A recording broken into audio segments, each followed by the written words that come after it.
Today we're going to look at one of the latest updates to Google Analytics. This has been one of the most commonly requested features to the Google team, and that request was to improve the user management. Now, since the birth of Google Analytics, we've had the legacy Urchin model that many of you are familiar with, as seen here in this screenshot. That model had only two options. You were either a user with read-only privileges, or you were an admin with absolute unlimited privileges, and there was nothing in between. Now, admin was actually very dangerous. An admin could edit the account settings and adjust the users. As soon as you give someone admin, they could delete every other person on the account and lock them all out, including yourself. But the only other option was a read-only viewer, which was extremely limited in that you couldn't even see what the configuration of an account or profile looks like. You couldn't see what filters have been applied, how the data sources are configured. You also couldn't see what profiles existed unless you were granted access specifically to them, which can be confusing. What invariably happened is that many people gave out admin permissions to other users not because they wanted them to have the ability to add and delete users, but because they wanted them to manage the configuration of the analytics reports themselves. In other words, filters, settings, data sources, that kind of thing. Now, Google has listened to the feedback that those two different editing capabilities need not be tied together as an all-or-nothing choice and has split them into different permission levels. Let's take a look at how this looks in the new interface. And to get here, I can come into my accounts, go into reporting view, click on admin, and then I'll see the user management here. This all-or-nothing approach has been broken down into these four levels, and it's important to note that they are not necessarily inclusive, as you can have someone manage users but not necessarily edit the account. Now, folks with manage user permission can add and remove users. So think of this as the IT sysadmin type role, and this isn't necessarily something even a power user needs to have. Now, for the edit permission, this is the power user who can not just read, but actually edit the settings of the reports, web properties, and views. This person can manage goals, apply permanent filters to the views, and more. Collaborate is similar to read and analyze, in that both cannot make the major edits we just discussed.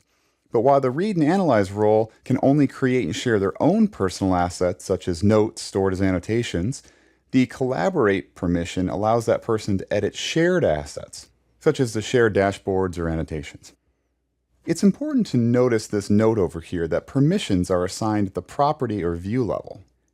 This inheritance is one of a couple more subtle additions that we need to dive into.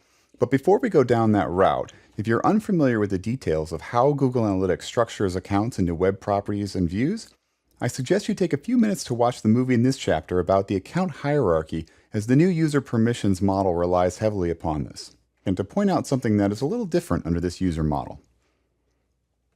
While the login sits at the base of this pyramid, in the new model, you can also think of it sprinkled throughout, as I can give permission to a user not just at the account level, but anywhere in this hierarchy. For example, perhaps I want to give edit permissions to one web property and to a view, but only read and analyze to a user on this particular profile. Any of these permissions can be applied at any step of the hierarchy.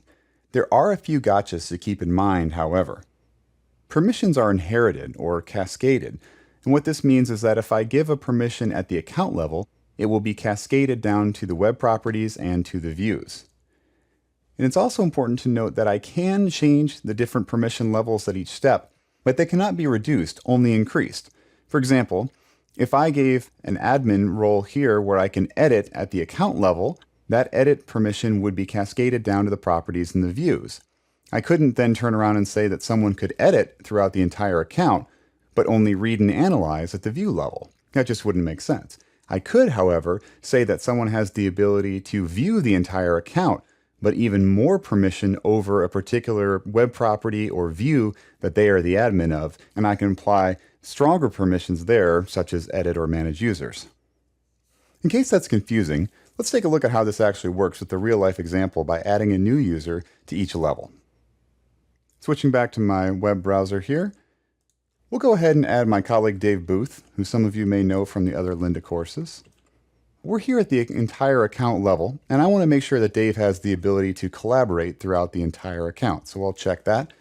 But I also know Dave enough to know that he can get a little carried away, and so I'm afraid I'm going to have to restrict him from managing users. Now, he does need to make some changes, but only to certain views, so we'll leave the edit off for now and drill down and apply those individually. I'm going to add the user, Now I'm going to back out of here, and I can see the three things we've got here at the account, property, and view level. I'm going to drill down to the view that I'm interested in. In this case, let's go to the main reporting view.